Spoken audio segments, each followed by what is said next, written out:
Welcome to the Birding for Joy podcast, a show about discovering and exploring all the ways birding and wild birds bring joy into our lives. I'm Candy Lynn Fight, your gracious host and joyful birder.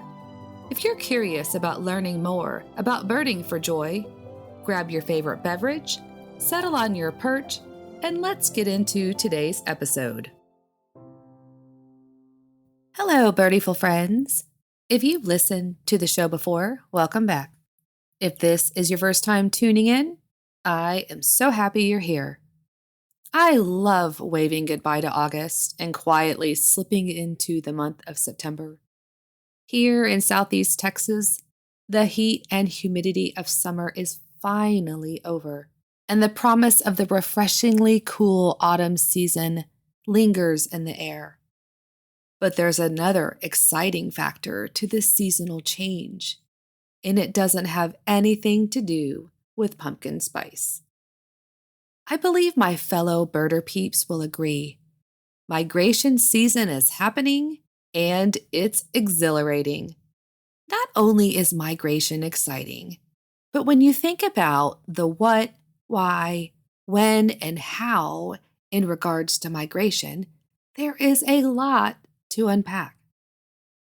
So, I've decided to break the topic into 2 episodes. Part 1 will actually be a replay of a portion of last fall's migration episode. It explains what migration is, why birds migrate, and other various facts about migration. Part 2 will be a new episode airing next week, and it will cover specific ways that we can help birds during the migration season. Let's dive into part 1 of a very complex and important subject, bird migration. I got an alert on August 15th from Audubon, Texas on my phone telling me it's lights out time all the way through November 30th. More on what lights out means a bit later. I don't know about you, but for me, it feels like the spring migration just happened yesterday. And here we are with the fall migration already upon us. Migration is one of nature's most awesome wonders and one of nature's most complex. The timing, reasons, lengths, and distances vary for the different migrating bird species. For starters, let's define what migration means. The periodic, large-scale movements of populations of animals.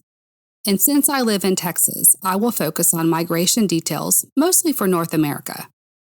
There are sources out there that may say there are several reasons that birds migrate, but for the sake of keeping a complex subject simple for this podcast, we'll discuss the main reasons. According to allaboutbirds.org, there are 2 primary reasons that birds migrate: food source availability, and nesting locations. Migration may sound like a drastic measure for us humans, but think about it. For birds and humans, food is a basic need. We must eat to survive. And if our food sources, as humans, diminished considerably, such as the insect populations for birds, we humans would probably develop nomadic or migratory practices. Or shall I say, redevelop nomadic practices. Migration doesn't necessarily follow seasons per se. It's more about the change in weather, wind, precipitation, and temperature that affects the vegetation, and consequently, the loss of vegetation results in the loss of nesting habitats and food sources. By traveling to areas where nesting and food sources are more abundant, the chances for survival are greatly improved. Where it really gets confusing is why some birds migrate and others don't. And the answer is species specific. But if we went through all the species, bird by bird, we'd be here for hours, maybe days. So to break it down a bit more, let's say when it comes to bird migration, there are 4 basic differences. First, there are the permanent residents, which means they remain in the same area and are able to find food sources all year round. For me, that's like, say, the northern cardinal, the tufted titmouse, and the Carolina chickadee. What about your area? What permanent residents do you have that remain in your yard or your area all year round? Then there are the short distance migrators, who will travel short distances, such as making the elevation change from a mountain to lower elevations. Next, we have the medium distance migration, the species that may travel a few hundred miles or so. And then finally, the long distance migrating species, which travel great lengths, spanning from Canada and North America down to Central and South America. Of course, globally, there are many other migrating birds and migratory paths not covered in this episode. Speaking of paths, there are 8 major migratory flyways in the world. In North America, we have 4 major avian superhighways. They are the Pacific Flyway, Central Flyway, which is what I live in, Mississippi Flyway, and the Atlantic Flyway. Here are their approximate borders. The Pacific Flyway is along the Pacific coast from northern Oregon to the California-Mexico border. The Central Flyway is from Canada down to the Texas Gulf Coast and Mexico. The Mississippi Flyway is from the intersection of the Mississippi and Missouri River south towards the Gulf of Mexico. The Atlantic Flyway is down the eastern coast of the U.S. to the tip of Maine, with routes intersecting South Carolina and the Delaware Bay. There's a very super cool map on the allaboutbird.org website showing an animated map of 118 species of migrating birds in the Western Hemisphere. I'll drop a link to the map in the show notes. Now, here are some fun facts about migration.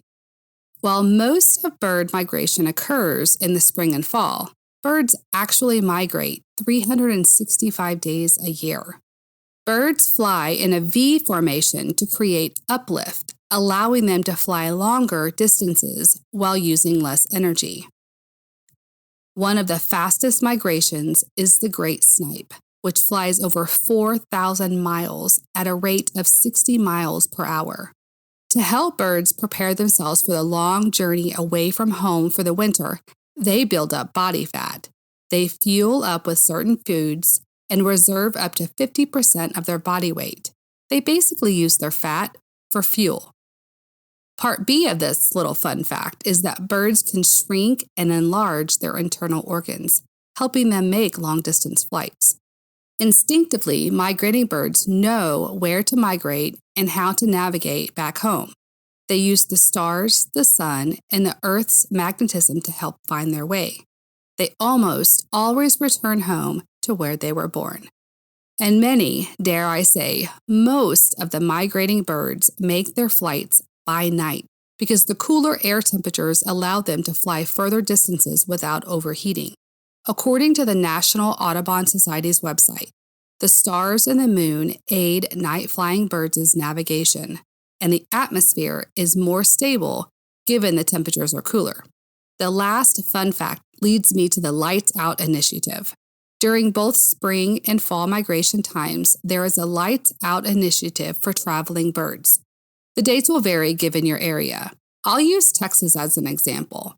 So from August 15th this year through November the 30th, the citizens are encouraged to turn off all non-essential outdoor lighting between 11 p.m. and 6 a.m. The Texas Audubon website states, during spring and fall migration, nearly 2 billion birds travel through Texas while navigating the night sky. As they pass over big cities on their way, they can become disoriented by bright artificial lights and sky glow, often causing them to collide with buildings or windows. Lights also throw birds off of their migration paths. Some bird fatalities are caused by the amount of energy that the birds waste flying around in circles and calling out in confusion. The exhaustion can also leave them very vulnerable to other urban threats. We will talk more about the hazards of light pollution on migratory birds and how you can help during Part 2 next week. Birdcast is an amazing tool to help you track real-time bird migrations as detected by the U.S. Weather Surveillance Radar Network. I will link to the Birdcast website in the show notes. Another fascinating tool on the Birdcast site is the function allowing you to enter your city to show active migration alerts. As an example, I plugged in my hometown, and they are predicting over 29,000 birds that will fly over my area each night for the next 3 nights. Having these tools and other resources such as books and research projects literally at our fingertips makes learning about and understanding topics such as bird migration simple and quick. Be glad that you're not living in the 17th century when scientist Charles Morton claimed birds flew to the moon when they departed for migration.